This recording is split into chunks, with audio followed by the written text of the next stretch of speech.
તો જો મિત્રો આજે આપણે ચેપ્ટર નંબર 1 ના એમસીક્યુ વિશે જોઈએ। પરીક્ષામાં કેવા પ્રકારના એમસીક્યુ પૂછાઈ શકતા હોય, કેવા ટ્વિસ્ટ કરીને પૂછાતા હોય, એના વિશેની આપણે કેટલીક માહિતી લઈ લઈએ। બરાબર, તો પ્રશ્ન નંબર 1 આપણને આપેલો શું કહે તો જુઓ, આયરનના ભૂકામાં મંદ હાઇડ્રોક્લોરિક એસિડ ઉમેરો તો શું થાય। તો પ્રશ્નમાં પહેલા તમને અહીંયા આયરન આપ્યું હોય એનો મતલબ તમને લોખંડનો એટલે ભૂકો એટલે Fe આપેલું છે। બીજું તમને હાઇડ્રોક્લોરિક એસિડ આપેલું હોય એટલે અહીંયા તમને HCl આપેલું જોવા મળશે। આ બંને ઉમેરો એટલે ભેગું કરો તો કોઈ બંને વચ્ચે રાસાયણિક પ્રક્રિયા થાય। ઓપ્શન જુઓ શું કહે, હાઇડ્રોજન વાયુ અને આયરનના ક્લોરાઇડ, ક્લોરીન વાયુ અને આયરન હાઇડ્રોક્સાઇડ, સી એવું કહે ભાઈ આ પ્રક્રિયા થતી જ નહીં, અને ડી માં એવું આપ્યું હોય કે આયન ક્ષાર અને પાણી બને। જો એક ધાતુ આપેલી હોય તમને, એની તમે કોઈ એસિડ જોડે પ્રક્રિયા કરાવી દો તો તમને શું મળે, તો કે કોઈ ધાતુ આપેલી હોય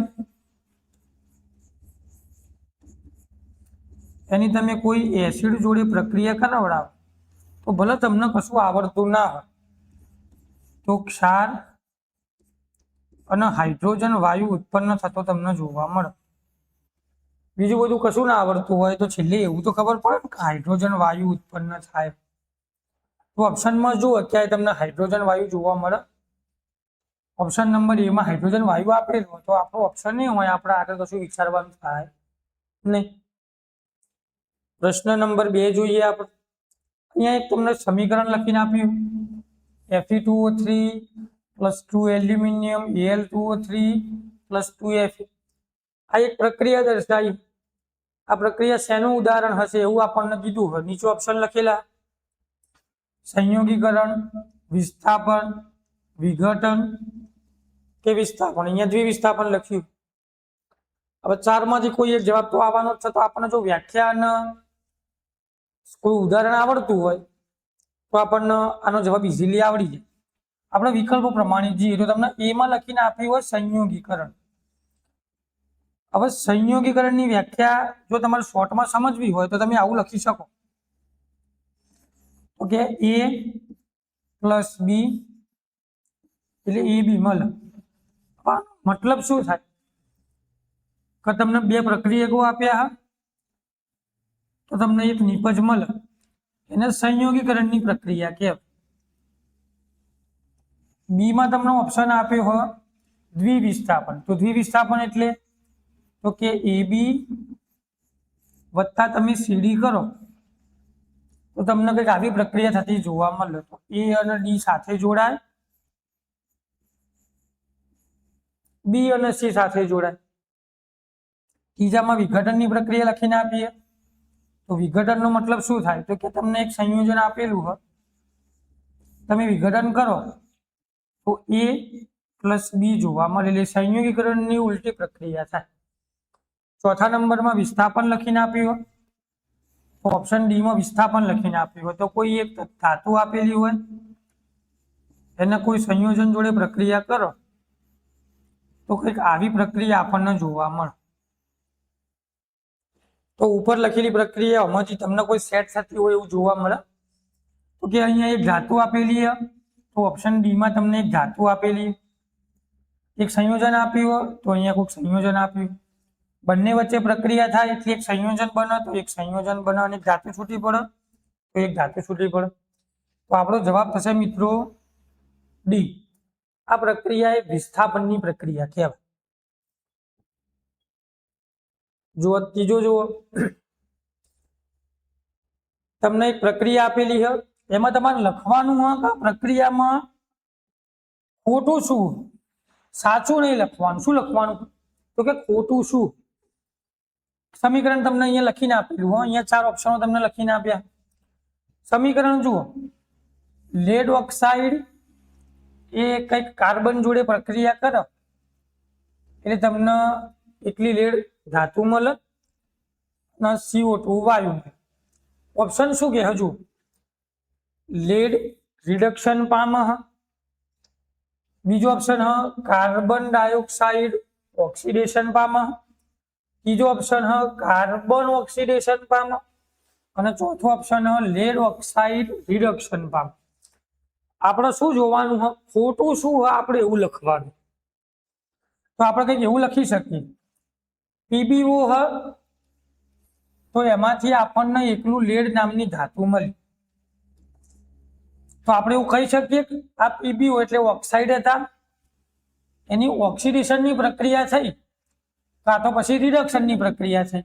તો તમને આવું કંઈક નિપજ સ્વરૂપે જોવા મળ્યું. PbO માંથી એકલો Pb મળે, અહીંયા ઓક્સિજન હાજર હતો, અહીંયા ઓક્સિજન જતો રહ્યો, એ કંઈક આ પ્રક્રિયા એટલે તો કે રિડક્શનની પ્રક્રિયા કહેવાય કે ના કહેવાય? લે તો આ રિડક્શન છે. આ કાર્બન હતો એની જોડે ઓક્સિજન જોડાયો એટલે આ ઓક્સિડેશનની પ્રક્રિયા કહેવાય કે ના કહેવાય? તો અહીંયા ઓક્સિડેશન રિડક્શન બંને પ્રક્રિયા થાય. તો આપણે વિકલ્પોમાં વિચાર લેડ રિડક્શન પામે, અહીંયા શું લેડના ઓક્સાઇડ એનું રિડક્શન થાય, લેડનું રિડક્શન થતું નથી. એનો મતલબ ઓપ્શન નંબર એ આવશે નહીં. બીજો ઓપ્શન જુઓ કાર્બન ડાયોક્સાઇડનું ઓક્સિડેશન થાય. કાર્બન ડાયોક્સાઇડ અહીંયા ઓક્સિડેશન થાય પણ એકલા કાર્બનનું થાય ના કાર્બન ડાયોક્સાઇડનું થાય. તો આપણે એવું કહી શકીએ કે ઓપ્શન બી પણ ખોટો. સી ઓપ્શન જુઓ કાર્બન ઓક્સિડેશન પામે તો કે હા લે કાર્બનનું ઓક્સિડેશન તો થાય જ છે. ઓપ્શન નંબર ડી આપેલું લેડ ઓક્સાઇડનું રિડક્શન થાય, લેડ ઓક્સાઇડ રિડક્શન પામે તો સાચો. એનો મતલબ સી અને ડી બંને સાચા, એ અને બી બંને ખોટા. તો વિકલ્પો જુઓ એ અને બી. તો આપણો પહેલો ઓપ્શન મળી ગયો. આપણે શું લખવાનું બંનેમાંથી ખોટું શું? તો આપણો જવાબ કઈક આવશે એ અને બી. નેક્સ્ટ ક્વેશ્ચન જોઈએ. સમીકરણ લખીને તમને આપ્યું હોય આવું કંઈક સમીકરણ લખ્યું 6CO2 + 12H2O gives, અહીંયા તમને ખાલી જગ્યા આપેલી છે, પછી તમને આપ્યું 6O2 + 6H2O. પેલા તો તમે એ કહો કે આ પ્રક્રિયા કઈ હતી કે વનસ્પતિ પ્રકાશ સંશ્લેષણની પ્રક્રિયા કરે અને પોતાનો ખોરાક જાતે બનાવે. એની અંદર આપણે ખાલી જગ્યા પૂરવાની. જો તમે સમીકરણ યાદ રાખ્યું હોય તો નીચેના ઓપ્શનમાં તમારે બીજું જોવાની જરૂર જ ના પડે, તમે ડાયરેક્ટ જ લખી શકો. આનો જવાબ આવશે C6H12 અને O6. એનો મતલબ જો થિયરી ભણ્યા હોત તો બેઠે બેઠો તમને સીધો જવાબ મળી જાય. ક્લિયર? નેક્સ્ટ ક્વેશ્ચન જોઈએ આપણે. સિલ્વરની કલાકૃતિઓને થોડા દિવસ ખુલ્લું રાખવામાં આવે તો કયો પદાર્થ બનાવથી સપાટી કાળી પડી જાય? નીચે તમને ઓપ્શન આપેલા, તમે ઓપ્શન જોઈને તમે ડાયરેક્ટ જવાબ લખી શકો. પહેલો ઓપ્શન H2S આપેલો એટલે હાઇડ્રોજન સલ્ફાઇડ આપ્યા. AgS આપેલો સિલ્વરના સલ્ફાઇડ આપ્યા. AgSO4 આપેલું સિલ્વરના સલ્ફેટ આપેલા. Ag2S આપેલું આ પણ તમને સિલ્વરના સલ્ફાઇડ આપ્યા. રકમમાં શરૂઆતમાં લખ્યું હોય કે સિલ્વરની કલાકૃતિ. સિલ્વર એટલે ચાંદી કહેવાય અને ચાંદીને આપણે Ag વડે દર્શાવીએ. તો જવાબ તમને Ag માંથી જ કંઈક આવવો જોઈએ. તો પહેલો ઓપ્શન તો એમને ડાયરેક્ટ નીકળી જાય. બીજા ત્રણ ઓપ્શનો વધ્યા SO4 AgS અને Ag2S. તો તમે ખાલી ધોરણ 9 માં Ag ની સંયોજકતા વિશે ભણ્યા હોત તો પણ તમે આનો જવાબ ડાયરેક્ટ લખી શકો. આપણને ઓપ્શનમાં આટલા તત્વો આપેલા, એક Ag, એક S અને બીજો SO4. બરાબર. આ Ag પ્લસ એક સંયોજકતા ધરાવે, આ SO4 -2 સંયોજકતા ધરાવે આ SO4 -2 એ પણ -2 સંયોજકતા ધરાવે. જો આ બંને જોડાય અને જો ચોકડી ગુણાકાર થાય તો આપણને કંઈક આવું તત્વ જોવા મળે, એટલે આવું સંયોજન જોવા મળે. તો આપણો જવાબ શું આવશે? Ag2S. સિલ્વરની કલાકૃતિને તમે બહાર રાખો તો એ ચાંદી ઉપર તમને સલ્ફાઇડનું એક આવરણ જોવા મળે, એને કંઈક Ag2S તરીકે ઓળખવામાં આવશે. ક્વેશ્ચન નંબર 6 એવું કે સિલ્વર ક્લોરાઇડને ઘેરા રંગની બોટલમાં સંગ્રહવામાં કેમ આવે? તો સિલ્વર ક્લોરાઇડ એટલે તો કે આપણે એને EgCl તરીકે ઓળખીએ. હવે આ પ્રક્રિયા એક વિઘટનની પ્રક્રિયામાં આવતી, એટલે આ જે વિઘટનની પ્રક્રિયા હતી એને કહીશું આપણે પ્રકાશીય વિઘટન. ક્યાં વપરાય? તો કે શ્વેત ફોટોગ્રાફી હોય એની અંદર આપણે આને વાપરી શકીએ. પ્રક્રિયા થાય ને એટલે આપણને કંઈક આવું જોવા મળે, AgCl2. અહીંયા પણ બગડો આવે, અહીંયા પણ બગડો આવે. તો આપણને પ્રશ્ન શું પૂછ્યો કે જે તમે આ સિલ્વર ક્લોરાઇડ વાપરી રહ્યા હો એને તમે ઘેરા રંગની બોટલમાં કેમ જ ભરી રાખો? એટલે ઓપ્શન જુઓ, સફેદ ઘન પદાર્થ છે એટલે ભરી રાખો, કોઈ દેખાય ના. રેડોક્સ પ્રક્રિયા આપો એટલે ભરી રાખો. તો પ્રક્રિયા જુઓ, આમાં જો રેડોક્સ પ્રક્રિયા તમને જોવા મળે એટલે ના મળે. સૂર્યપ્રકાશની અસરથી બચાવી શકાય? તો કે હા, એવું કદાચ હોઈ શકે. અને ઓપ્શન ડી કે ભાઈ આ તમે બધું જે કરી રહ્યા હોય એ બધું ગપ્પો હોય, બધું ખોટું. તો એવું તો કે આવતું નહીં. અહીંયા લખ્યું સૂર્યપ્રકાશની અસરથી બચાવી શકાય. એટલે જુઓ કયું વિઘટન થતું હતું લ્યા? તો કે પ્રકાશીય વિઘટન થતું હતું. પ્રકાશીય વિઘટન થતું હતું એટલે સૂર્યપ્રકાશ શબ્દ આવે. સૂર્યપ્રકાશની હાજરીમાં જ કરાવતા હતા. એક ચાઇના ડીશ લેતા હતા, એની અંદર AgCl2 નાખી દેતા હતા, સૂર્યપ્રકાશ કંઈક પ્રક્રિયા કરતો હતો એટલે તમને Ag કંઈક જોવા મળતો હતો. બસ, તો એ શ્વેત ફોટોગ્રાફીમાં વપરાતું હતું. એટલે આપણે એવું કહી શકીએ કે આ સૂર્યપ્રકાશની અસરથી બચવા માટે એને કંઈક ઘેરા રંગની બોટલમાં ભરવામાં આવતું હશે. નેક્સ્ટ ક્વેશ્ચન જોઈએ આપણે. શ્વસન એ કેવા પ્રકારની પ્રક્રિયા? શ્વસન કેવા પ્રકારની પ્રક્રિયા કહેવાય? સીધો જવાબ શ્વસન એ ઉષ્માક્ષેપક પ્રક્રિયા કહેવાય. ઉષ્માક્ષેપક કેમ કહેવાય? કેમ કે જે પ્રક્રિયા તમે કરશો એ પ્રક્રિયામાં નિપજની સાથે ઉષ્માને મુક્ત કરવી પડે. અને જો ઉષ્મા મુક્ત થતી હોય તો પ્રક્રિયાના ઉષ્માક્ષેપક કહેવાય. એ ઉચ્છ્વાસ સ્વરૂપે તમે જે CO2 બહાર નીકાળો છો એ થોડોક તમને ગરમ જેવો લાગશે, હુંફાળા વાયુ જેવો લાગશે. એટલા માટે શ્વસન એ ઉષ્માક્ષેપક પ્રક્રિયા કહેવાય. ચલો એક મસ્ત પ્રશ્ન આપ્યો હો, પરીક્ષામાં પૂછાઈ શકે એવું હોય. લખ્યું હોય કે લેડ નાઇટ્રેટના વિઘટન છે. તો સૌથી પહેલું આપણને લેડ નાઇટ્રેટની જ ખબર હોવી જોઈએ. લેડ નાઇટ્રેટ એટલે PbNO3 ટ્વાઇસ કહેવાય. એનું વિઘટન કરવાનું. વિઘટન આપણે જોયું હતું, કોઈ સંયોજન હોય, 2 અથવા 2 થી વધુ નિપજો તમને આપો, મળે તમને લીડના ઓક્સાઇડ એટલે તમને મળશે PbO. બીજું મળે નાઇટ્રોજન ડાયોક્સાઇડ એટલે એને કહેવાય NO2 પ્લસ બીજું મળે ઓક્સિજન વાયુ, તો આપણે લખી દઈએ ઓક્સિજન વાયુ. આ પ્રક્રિયાના સંતુલન સમીકરણમાં આ પ્રક્રિયા લખી સંતુલન કરવાની જ છે. એ વખતે નાઇટ્રોજન ડાયોક્સાઇડ એટલે તમને જે આ ભય જોવા મળે એનો સહગુણક શું હશે? આ તો ગણિતનો પ્રશ્ન થઈ ગયો, એટલે સહગુણક તો ગણિતમાં આવે પણ વિજ્ઞાનમાં આવું આવી શકે. ઓપ્શન આપેલા 1, 2, 3 અને 4. આપણે શું કરીએ? ઓપ્શન ઉપરથી જ ગણવાનો ટ્રાય કરીએ. તો જુઓ, પહેલો ઓપ્શન 1 લઈ લઈએ. જો હું અહીંયા નાઇટ્રોજનનો સહગુણક 1 મૂકી દઉં તો નાઇટ્રોજન આ બાજુ, નાઇટ્રોજન આ બાજુ, 2 બાદ સંતુલિત થતા નથી.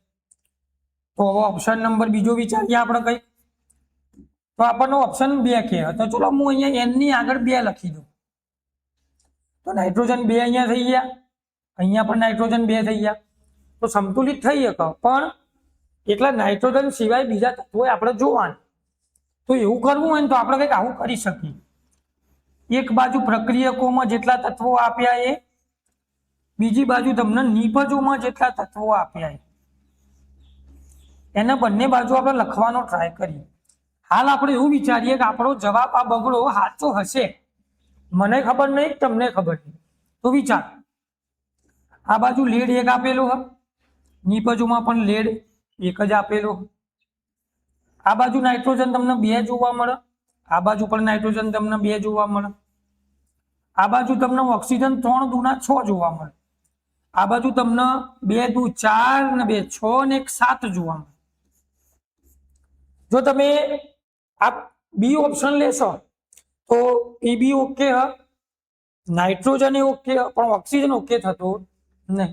ઓક્સિજન ઓકે નહીં થતો એનો મતલબ આ આપણો બગડો લેવાશે નહીં.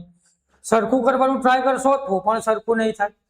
તો એનો મતલબ આ ઓપ્શન બી પણ આપણે લેવાનું નહીં. તો આપણે ઓપ્શન સી લઈને ટ્રાય કરીએ. આપણે ઓપ્શન સી લઈને ટ્રાય કરીએ. તો મેં આટલો તગડો મૂકી દીધો. તગડો મૂકું તો અહીંયા નાઇટ્રોજન 3 થઈ ગયા, અહીંયા નાઇટ્રોજન 2 જ છે. હવે નાઇટ્રોજન જ નહીં સેટ થતું તો આપણે આગળ બીજા તત્વો જોવાય ખરા? ના જ જોવાય. તો વધ્યું કયું? તો આપણો ઓપ્શન આવશે હવે 4. આ 3 ની જગ્યાએ હું હવે 4 લઈને ટ્રાય કરું. 4 લઈને ટ્રાય કરું તો અહીંયા નાઇટ્રોજન 4 થઈ ગયા, અહીંયા નાઇટ્રોજન 2 જ થયા. હવે મારે શું કરવાનું કે અહીંયામાં નાઇટ્રોજન 4 કરવા અહીંયા બગડો મૂકી દો. બગડો મૂક્યો તો અહીંયા પીબી 2 થઈ ગયા, આ બાદ નાઇટ્રોજન 4 થઈ ગયા, તો અહીંયા નાઇટ્રોજન 4 થઈ ગયા. ઓક્સિજન પણ બદલાઈ ગયા, 3 દુ 6 દુના 12. તો અહીંયા ઓક્સિજન શું થઈ ગયા? અહીંયા પણ બદલાઈ ગયા. તો અહીંયા લખીશું આપણે 12. આ બાજુ પ્રક્રિયકોમાં તો કર્યા, તો નિપજોમાં કરવા પડે. તો નિપજોમાં કરવા શું કરીએ? તો અહીંયા મારે બગડો મૂકવો પડે. તો અહીંયા પણ મારે બગડો થઈ જાય. નાઇટ્રોજન 4 થઈ ગયા, તો અહીંયા નાઇટ્રોજન પણ હું 4 લખી દઉં. હવે મારું ઓક્સિજન ન ગણવાનું. ઓક્સિજન થાય 4 દુના 8, 8 ને 2 10, 10 ને 2 12.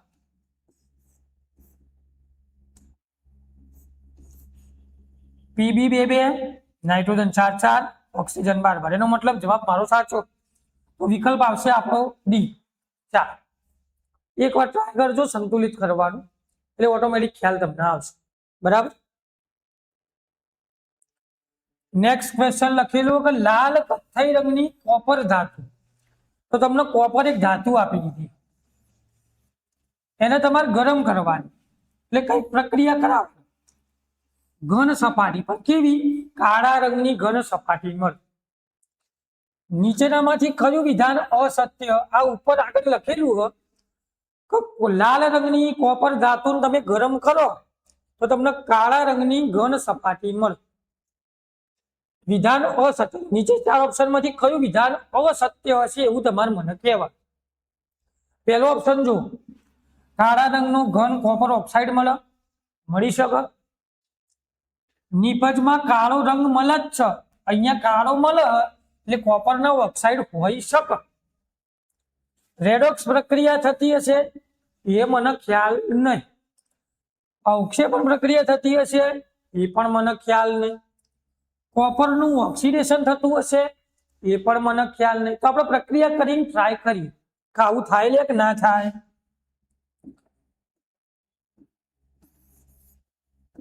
હવે મને કોપરની ધાતુ આપી દીધી છે, ગરમ કરવાની. એટલે ગરમ તમે ઓક્સિજનની હાજરીમાં જ કરવાના, એના વગર થવાનું નહીં. નિપજમાં તમને કોપરના ઓક્સાઇડ મળે, આ કોપરના ઓક્સાઇડ તમને મળી છે. ઓપ્શન વિચાર, કાળો ઘન પદાર્થ કોપરમાંથી કોપર ઓક્સાઇડ મળે. કોપર ઓક્સાઇડ મળે એટલે કાળો ઘન પદાર્થ હોવો જોઈએ કે સળગ, એ રાખ તમને એવા કલરની જોવા મળે. રેડોક્સ પ્રક્રિયા થતી હશે, રેડોક્સ પ્રક્રિયામાં ઓક્સિડેશન થાય, રિડક્શન એ થાય. કોપરમાંથી કોપરના ઓક્સાઇડ મળે એટલે ઓક્સિજન ઉમેરાય. એનો મતલબ કઈક ઓક્સિડેશનના નામ જેવી પ્રક્રિયા થતી હશે. ઓક્સિડેશન કોને કહેવાય, રિડક્શન કોને કહેવાય, એના પહેલા આપણને એ પણ આવડવું જોઈએ. ઓક્સિડેશન નો મતલબ શું અને રિડક્શન નો મતલબ શું? ઓક્સિડેશન અને રિડક્શન ટૂંકમાં યાદ રાખવું હોય ને તો આવી રીતના યાદ રખાય. ઓક્સિડેશન નો મતલબ થાય આયો, રિડક્શન નો મતલબ થાય જીઓ. એટલે એવી કોઈ રાસાયણિક પ્રક્રિયા કે જેની અંદર ઓક્સિજન ઉમેરાય તો એને ઓક્સિડેશન કહેવાય. અને એવી કોઈ પ્રક્રિયા કે જેની અંદર ઓક્સિજન દૂર થઈ જાય તો એને રિડક્શન પ્રક્રિયા કહેવાય. તો આપણે ટૂંકમાં ભાઈઓ એવું યાદ રાખશું, ઓક્સિડેશન એટલે આયો, રિડક્શન એટલે ગયો. કોપર એકલું હતું લ્યા, ઓક્સિજન આવી ગયો નિપજમાં તો ઓક્સિડેશન કહેવાય. તો ઓક્સિજન આયો, ઓક્સિડેશનની પ્રક્રિયા છે. રેડોક્સ પ્રક્રિયા જો થતી હશે, અવક્ષેપણ પ્રક્રિયા, આની અંદર તમને અવક્ષેપ મળવા જોઈએ. હવે ચોય અવક્ષેપ મળે નહીં. કોપરનું ઓક્સિડેશન થાય લખેલું જ છે. જવાબ આવશે સી. આ પ્રક્રિયામાં અવક્ષેપણ થતું નથી. ચલો ઓકે. બીજો પ્રશ્ન જોઈએ આપણે. લખ્યું કે રાસાયણિક પ્રક્રિયા, એવી કોઈ રાસાયણિક પ્રક્રિયા થાય કે જેમાં પ્રક્રિયકો વચ્ચે આયનોની આપલે થાય. આયનની આપલે એક જ પ્રક્રિયામાં થતી. અને જવાબ હતો દ્વિવિસ્થાપન. તો એમાં આપણે કંઈક આવું સમીકરણ લખતા હતા, એબી પ્લસ સીડી એટલે એડી વત્તા બીસી મળે. તો આયનોની આપલે કેવી રીતના થઈ? આ પ્રક્રિયકોમાં આ એ ધન આયન ધરાવે, બી ઋણ આયન ધરાવે, સી ધન આયન ધરાવે, ડી ઋણ આયન ધરાવે. તો અહીંયા એ ધન અને ડી ઋણ આવી રીતના જોડાયું, બી માઇનસ અને સી પ્લસ આવી રીતના જોડાયું, એટલે કંઈક આવું સંયોજન બન્યું. તો આપણો જવાબ આવશે અહીંયા દ્વિવિસ્થાપનની પ્રક્રિયા. યાદ રાખો, આયનોની આપલે થાય. કોની આપલે થાય? લે આયનોની આપલે થાય. મસ્ત પ્રશ્ન આ લેવો જુઓ. ચોપડીમાં પહેલો જ પ્રશ્ન તમને આવું જોવા મળશે. મેગ્નેશિયમની પટ્ટીના હવાની હાજરીમાં કેવા રંગની જ્યોતથી સળગે? દરેકમાં જગારા જગારા જગારા જગારા તો અદભુત છે. જગારામાંથી કેવી જ્યોતથી સળગે? ચોપડીનો પહેલો જ પ્રશ્ન જાતે લખવાનો. આટલો પ્રશ્ન મિત્રો આપણે જાતે લખીશું, કારણ કે ચોપડીમાં પહેલી જ લીટી તમને આવી લખીને આપીશ. પ્રક્રિયા તમને આપી કંઈક આવી આપી. મંદ HCl ની ઝીંકના ટુકડા રાખેલી ખસ નળીમાં ઉમેરો. કંઈક આવું કહેવાય. આ ખસ નળી તમને આપી દીધી, એમાં તમે HCl ભરેલો, એમાં તમારે ઝીંકના ટુકડા નાખવાના. ઝીંકના ટુકડા નાખો એટલે તમને કોઈ પ્રક્રિયા થાય. ઝીંક ધાતુ HCl એક એસિડ બંને વચ્ચે કંઈક પ્રક્રિયા થશે. જુઓ, ધાતુની ચળકાટ વાળી સપાટી, પ્રક્રિયાનું મિશ્રણ જે તૈયાર થાય એ દૂધિયું બની જાય. વાયુની ખરાબ વાસ અનુભવાય, રંગવિહીન વાયુ ઉત્પન્ન થાય. તો હું એવું લખી શકું, ઝીંક ધાતુ એની HCl જોડે પ્રક્રિયા, તો મને મળે ZnCl2 ઝીંકના ક્લોરાઇડ, અને બીજો હાઇડ્રોજન વાયુ ઉત્પન્ન થાય. આ ધાતુ, આ એક એસિડ, તો આ તમને ક્ષાર મળ્યો ઝીંકના ક્લોરાઇડ. કોઈ ધાતુની એસિડ જોડે પ્રક્રિયા કરો તો ક્ષાર અને હાઇડ્રોજન વાયુ ઉત્પન્ન થાય લે. અને હાઇડ્રોજન વાયુ રંગ ધરાવતો નથી. તો આપણો જવાબ શું આવશે? ડી. રંગવિહીન વાયુ ઉત્પન્ન થતું જોવા મળે છે. જો તમને વાયુ પૂછ્યો હોત તો તમે લખી શકો કે હાઇડ્રોજન વાયુ ઉત્પન્ન થાય. બરાબર. આ પણ આપણી ઘરની પ્રક્રિયા કહેવાય. પ્રકાશ સંશ્લેષણ એટલે ઘરની પ્રક્રિયા કહેવાય. પ્રક્રિયામાં કોની હાજરીથી શક્ય બને? પ્રકાશ સંશ્લેષણની તમે પ્રક્રિયા કરાવો તો એમાં કોની હાજરી જોવો? તો પેલા પ્રકાશ સંશ્લેષણની પ્રક્રિયા તો ખબર હોવી જોઈએ. આવો સેમ પ્રશ્ન આપણા આની પહેલા 2-3 ક્વેશ્ચન પહેલા જોયું. વનસ્પતિ પ્રકાશ સંશ્લેષણની ક્રિયા સૂર્યપ્રકાશની હાજરીમાં ક્લોરોફિલનો ઉપયોગ કરી પોતાનો ખોરાક જાતે બનાવો. કોની હાજરીમાં બનાવેલા? સૂર્યપ્રકાશ અને ક્લોરોફિલ. આ તો ઘરની પ્રક્રિયા કહેવાય. આ તો તમને દરેકને આવડવી જોઈએ. બીજો પ્રશ્ન જુઓ. ચેપ્ટર નંબર 1 ચાલુ થાય ને એટલે શરૂઆતમાં સંયોજનો, રાસાયણિક સમીકરણો સંતુલિત કરો એવો પ્રશ્ન. એટલે આની અંદર આપણે પેલા સોપાનો અલગ અલગ લઈએ. એ જ સોપાનોનો ઉપયોગ કરવાનો, નીચે આપેલા ઓપ્શનમાંથી જવાબ આપવાનો. પ્રશ્ન શું કહે? સમતુલિત રાસાયણિક સમીકરણ દ્વારા મળતી નથી. એટલે ઓપ્શન આપેલા આ ચારમાંથી કોઈ ઓપ્શન એવો હોય કે જે આપણને કોઈ સમીકરણ સંતુલિત કરો તો મળતો નહીં. લે ઓપ્શન એ જુઓ, પ્રક્રિયકો અને નિપજોની ભૌતિક અવસ્થા એટલે સોપાનમાં જોવા નહીં મળતી.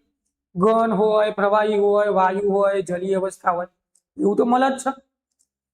જે તે પ્રક્રિયામાં સંકળાયેલા તમામ પદાર્થોની સંજ્ઞા અને રાસાયણિક સૂત્રો, એટલે આપણે સંજ્ઞાઓ નહીં લખતા, રાસાયણિક સૂત્રો નહીં લખતા. સી જુઓ, પ્રક્રિયકો અને બનતી નિપજોના પરમાણુઓની સંખ્યા, તો આપણે નહીં લખતા. Fe2O3 વાળું સમીકરણ લખીએ આપણે પ્રક્રિયાને સંતુલિત કરવા. તો આપણે પહેલા ઓક્સિજન હોય, પછી હાઇડ્રોજન હોય, પછી Fe હોય. સંતુલિત કરવા માટે પ્રક્રિયકો અને નિપજોમાં બે બાજુ અલગ અલગ પરમાણુની સંખ્યા લખતા નહીં, તો એ તો આપણે લખીએ જ છીએ. જે તે પ્રક્રિયા વાસ્તવિક રીતે થશે, શક્ય છે કે નહીં, એટલે પ્રક્રિયા શક્ય હોય, પ્રક્રિયા થઈ જઈ હોય તો જ આપણે આવું લખતા હોઈએ, બાકી તો ના જ લખીએ ને. તો ઓપ્શન ડી આપણો આવશે નહીં. આપણને શું પૂછ્યું? આવું જોવા મળતું નથી, તો આપણને આવું કશું જોવા મળે નહીં. કેમ કે પ્રક્રિયા તો થવાની, થતી હોય તો જ આપણે સંતુલિત કરતા હોઈએ, બાકી કરવાના નહીં. ચલો બીજો પ્રશ્ન જોઈ લઈએ. આ પણ મસ્ત પ્રશ્ન આવ્યો, પરીક્ષામાં પૂછાઈ શકે. યાર એક સરસ મજાની તમને પ્રક્રિયા લખીને આપી દીધી અને ઉપર પ્રશ્ન એવો પૂછ્યો કે રિડક્શન કરતા પદાર્થને ઓળખો. રિડક્શન કરતા પદાર્થને તમારે જાતે ઓળખવાનું થશે. ઓક્સિજન, H2S, પાણી, SO2. ઓપ્શન તમને નીચે આપેલા. ઓક્સિડેશન કરતા પદાર્થ, પેલા એ જુઓ કે આમાંથી ઓક્સિડેશન અને રિડક્શન કોનું થાય. આ H2S રહ્યું, એ નિપજ સ્વરૂપે સીધું H2O બને. એનો મતલબ અહીંયા ઓક્સિજન નતો, અહીંયા ઓક્સિજન આવ્યો, ઓક્સિજન ઉમેરાયો. આ તો ઓક્સિડેશન થયું. તો આનું શું થયું કહેવાય? કે આનું ઓક્સિડેશન થાય. અહીંયા એકલો ઓક્સિજન હતો, આ SO2, તો આનું એવું કહી શકીએ કે રિડક્શન થયું હશે. ઓક્સિજન આવ્યો હ, અહીંયા પણ ઓક્સિજન એમના એમ જ છે, પણ એ ઓક્સિજન થોડો ઓછો થયો. અહીંયા ઓક્સિજન 2 દુના 4, અહીંયા 3 દુ 6 હતા, અહીંયા ઓછા થયા, અહીંયા 2 ઉમેરાય. બરાબર, એટલે ઓક્સિજનમાંથી ઓક્સિજન ઓછો થયો.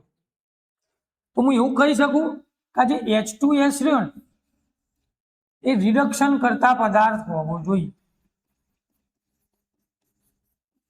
હું રિડક્શન નહીં બોલતો, હું બોલું રિડક્શન કરતા પદાર્થ.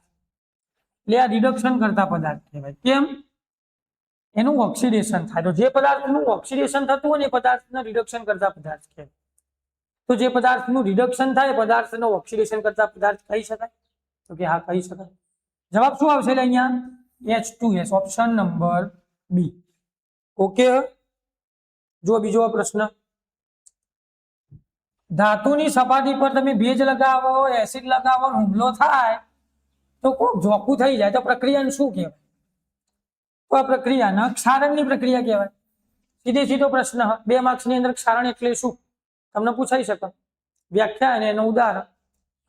માની લો કે મારી જોડે લોખંડ નામની ધાતુ હોય એટલે Fe હોય, એનું ક્ષારણ હું કરાવી દઉં એટલે એની પર કાટ લાગી જાય. અને જો કાટ લાગે તો કેવા રંગનો લાગે? તો કે કાળા રંગનો લાગે. હવે મારી જોડે ચાંદી હ, હવે ચાંદી ઉપર હું જો કઈ કાટ લાગવા નહીં લાગવા દેવો પણ જો કદાચ લાગી જાય તો શું રંગ બદલાઈ જાય, કેવો રંગ થઈ જાય લ્યા? કાળો રંગ થઈ જાય. હવે મારી જોડે તાંબુ હોય અને તાંબા ઉપર જો આવી ક્ષારણની ઘટના થાય, ભેજ લાગે ના હોય, એસિડ હુમલો કરે તો કોક તો નવું થવાનું. તો નવું શું થાય? તો તાંબાનો રંગ બદલાઈ જાય. તાંબાનો રંગ કેવો થઈ જાય? લીલો થઈ જાય. એ હું કહી શકું કે એની પર કંઈક ક્ષારણ થયું હશે. જો બીજો એવો નવો પ્રશ્ન આવ્યો, તેલ અને ચરબીયુક્ત ખોરાક લાંબો સમય પડી રહે, ખોરો થઈ જાય. ખોરો થઈ જાય તો એને ખોરાપણું કહેવાય. શું કહેવાય? એને ખોરાપણું કહેવાય. આ પ્રક્રિયા કઈ કહેવાય? હવે નેચર ઓપ્શનમાં ખોરાપણું તો લખીને નહીં આપ્યું, પણ યાદ રાખજો જ્યારે ખોરાપણું થતું હોય ત્યારે ઓક્સિજન મહત્વનો ભાગ ભજવે. એટલે કઈ પ્રક્રિયા હશે યાર? ઓક્સિડેશન. આપણે ઘેર એવું નહીં કરતા લે, કોઈ ખારું ખાવાનું બનાવ્યું હોય ડબ્બામાં ભરી સીધમાં નિમેલ લેતા, ચમ ઓક્સિજન ના મળે એટલે. ઓક્સિજન પ્રક્રિયા કરશે તો એ પદાર્થ બગડી જશે. ઓકે, જો બીજો પ્રશ્ન, જો કોઈ રાસાયણિક પ્રક્રિયામાં પાણીમાં અદ્રાવ્ય પદાર્થ ઉત્પન્ન થાય, અદ્રાવ્ય પદાર્થ ઉત્પન્ન થાય, કેવા પ્રકારની પ્રક્રિયા કહેવાય? કેવી પ્રક્રિયા કહેવાશે? આને દ્વિવિસ્થાપન કહેવાય, સંયોગીકરણ કહેવાય, અવક્ષેપણ પ્રક્રિયા કહેવાય, રેડોક્સ પ્રક્રિયા કહેવાય. અદ્રાવ્ય પદાર્થ એનો મતલબ શું હોવું જોઈએ? તો કે અવક્ષેપ હોવા જોઈએ. અવક્ષેપ મળે તો એ પ્રક્રિયાને શું કહેવાય? અવક્ષેપણ પ્રક્રિયા કહેવાય. ચલો રેડી. કોલસાનું સળગવું, કોલસાને હળગાવી દેવું, કેવા પ્રકારની પ્રક્રિયા કહેવાય? વિસ્થાપન હ, વિઘટન હ, સંયોગીકરણ હ, દ્વિવિસ્થાપન. કોલસો એટલે સી, એને સળગાવવાનું, ઓક્સિજનની હાજરીમાં થાય આ બધું, એમને ન થાય તો CO2 મળે. હવે મેં હળગાવી તો કેવા પ્રકારની પ્રક્રિયા છે? એટલે અભી હાલ જ આપણે આગળ લખ્યું, કાર્બન એટલે એક તત્વ, ઓક્સિજન બીજું તત્વ, એ અને બી પાહા ભેગા થઈ ગયા, પાહા ભેગા થઈ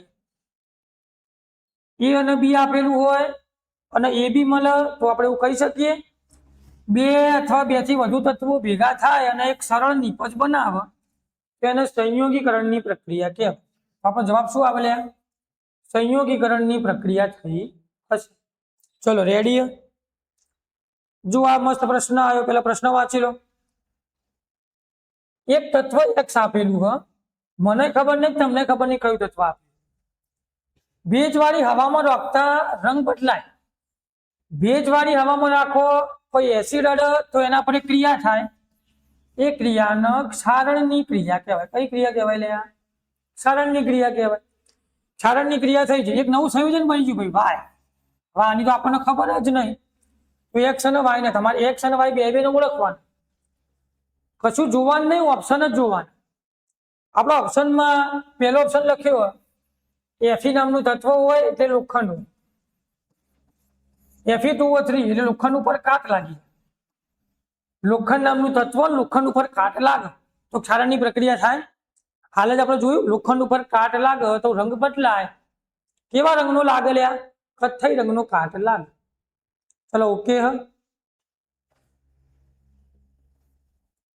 અખાદ્યાત્મકતાને અટકાવવા, અખાદ્યાત્મકતાને અટકાવવા, આનો મતલબ થાય ખોરાપણું. કોઈ પદાર્થનું ખોરાપણું અટકાવવું હોય એટલે બગડવા ના દેવું હોય તો એનું તમારે એક તો પહેલા ઓક્સિડેશન નહીં થવા દેવાનું. ઓક્સિડેશન ના પાડી દેવાનું, ભાઈ તું થાય નહીં. કોના કારણે થાય? લે એટલે ઓક્સિજનના કારણે થાય. આ બધું નહીં થવા દેવું, ખોરાકને બગડવા નહીં દેવો તો શું કરવાનું? પ્રકાશથી દૂર રાખવાનું, ફ્રીજમાં રાખવાનું, એન્ટીઓક્સિડન્ટ ઉમેરવાનું. તો કે હા સાચી વાત. ત્રણ ઓપ્શન આપણે ઉપયોગ કરીએ એન્ટીઓક્સિડન્ટ પદાર્થ તરીકે.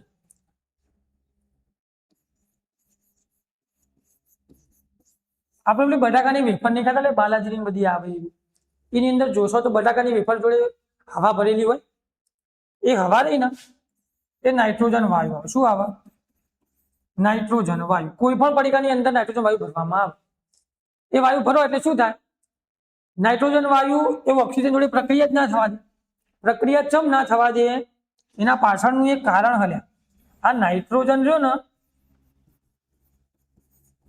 એ નિષ્ક્રિય વાયુ કેવો વાયુ હા નિષ્ક્રિય વાયુ હોય ને ઓક્સિજન જોડે પ્રક્રિયા ના કરે દૂરથી જ સલામ આલે પ્રક્રિયા કરવાની નહીં ચલો પ્રક્રિયા નહીં કરતો એટલે નિષ્ક્રિય વાયુ બને ફ્રીજમાં નાખો આપણે જ કીધું હમણાં ડબ્બામાં ભરીને શું મૂકો તમે એટલે ખાવાનું ફ્રીજમાં પ્રકાશથી દૂર ફ્રીજમાં મૂકો તો પ્રકાશ આવવાનો નહીં જવાબ શું આવશે આપેલા તમામ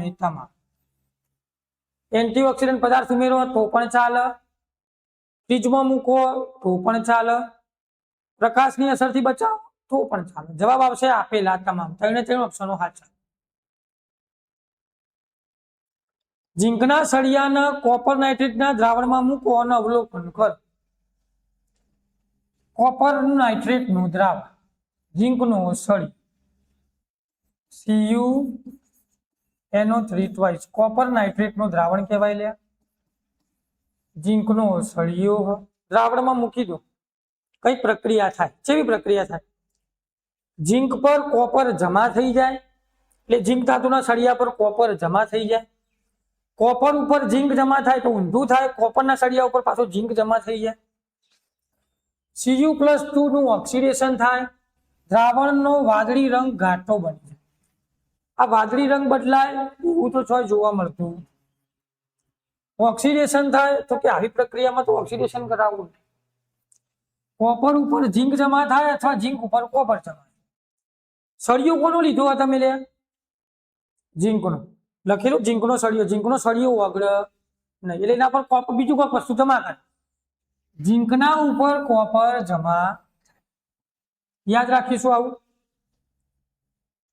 જો બીજો પ્રશ્ન મસ્ત પ્રશ્ન આવ્યો એકદમ હલકો ફુલકો પ્રશ્ન વજનમાં સહેજે ભારે નહીં કાર્બન ડાયોક્સાઇડ અને હાઇડ્રોજન વાયુ પછી ટપકો ઓપ્શન જોવાના જાતે કેવા હવા કરતા ભારે હાઇડ્રોજન ઓક્સિજન ઉપાડો લે હવા કરતા ભારે રંગવિહીન દેખાતો નહીં એસિડિક સ્વભાવ ધરાવે તો પાણીમાં દ્રાવ્ય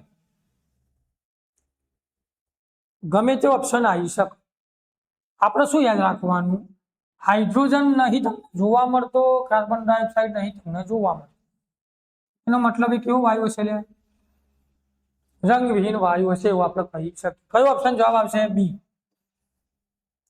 કાર્બન ડાયોક્સાઇડ અને હાઇડ્રોજન રંગવિહીન કહેવાય H2 વાયુની O2 વાયુ સાથે પ્રક્રિયા કરો બે વાયુ H2 વાયુ એટલે ગેસ O2 વાયુ એટલે ગેસ પ્રક્રિયા કરો પાણી મળે H2O સંતુલિત કરો એટલે કંઈક આવું લખવું પડે શેનું ઉદાહરણ છે નીચેનામાંથી તો કે આમાંથી આ બધું બને તો આને A કહેવાય આને B કહેવાય આને AB કહેવાય તો આ તો સંયોગીકરણ કહેવાય સંયોગીકરણ આપેલું હા રેડોક્સ પ્રક્રિયા કહેવાય લે આ H2 એકલો હતો આ બાજુ આવ્યો તો ઓક્સિજન ઉમેરાયો ઓક્સિજન આયો ઓક્સિડેશન કહેવાય ઓકે કહેવાય આ પણ કઈક પ્રક્રિયા કરતું હશે ઉષ્માક્ષેપક પ્રક્રિયા કહેવાય ઓવરલેપ બે ભેગું થાય એટલે ઉષ્માક્ષેપક પ્રક્રિયા કહેવાય આ બધી પ્રક્રિયાઓ જેવી આ બધી પ્રક્રિયાઓ એનો મતલબ આ જે સમીકરણ લખેલું ઉષ્માક્ષેપક પ્રક્રિયાનું ઉદાહરણ કહેવાય રેડોક્સ પ્રક્રિયાનું ઉદાહરણ કહેવાય સંયોગીકરણ તો કહેવાય જ તો આપણો જવાબ આવશે ઓપ્શન નંબર ડી આ બધી જ પ્રક્રિયાઓનું ઉદાહરણ કહેવાય ચલો ઓકે લે ફરીથી સમીકરણ આપી દીધું લે તમને આવું કોપર ઓક્સાઇડ હાઇડ્રોજન જોડે પ્રક્રિયા કરે એકલું કોપર મળે અને H2O મળે આવું કંઈક થાય તો નીચે આટલા બધા ઓપ્શન આપેલા હવે તમારે જાતે મને કહેવાનું ઓપ્શનમાં જવાબ શું તમે જાતે કેવી રીતના કહેશો મારે જ કહેવું પડશે કોપર ઓક્સાઇડ ઓક્સિડેશન કરતા હા કોપર ઓક્સાઇડ એમાંથી કોપર બન્યો એનો મતલબ ઓક્સિજન જતો રહ્યો ઓક્સિજન જેવું રિડક્શન કહેવાય અને જેનું રિડક્શન થાય એ પદાર્થને ઓક્સિડેશન કરતા પદાર્થ કહેવાય પહેલો ઓપ્શન સાચો H2 નું ઓક્સિડેશન છે. H2 H2O એટલે થ્યુ ઓક્સિજન ઉમેરાયો. આ એ ઓપ્શન સાચો. કોપર નું રિડક્શન છે. કોપર ઓક્સાઇડ નું રિડક્શન છે. કોપર ઓક્સાઇડ નું થ્યુ છે એટલે જ એને ઓક્સિડેશન કરતા પદાર્થ કીધું. આ પણ ઓપ્શન સાચો. તો ત્રણ સાચા હોય તો લે છેલ્લો ઓટોમેટિક સાચો ના હોય. જવાબ શું આવે? આપેલા બધા સાચે સાચા.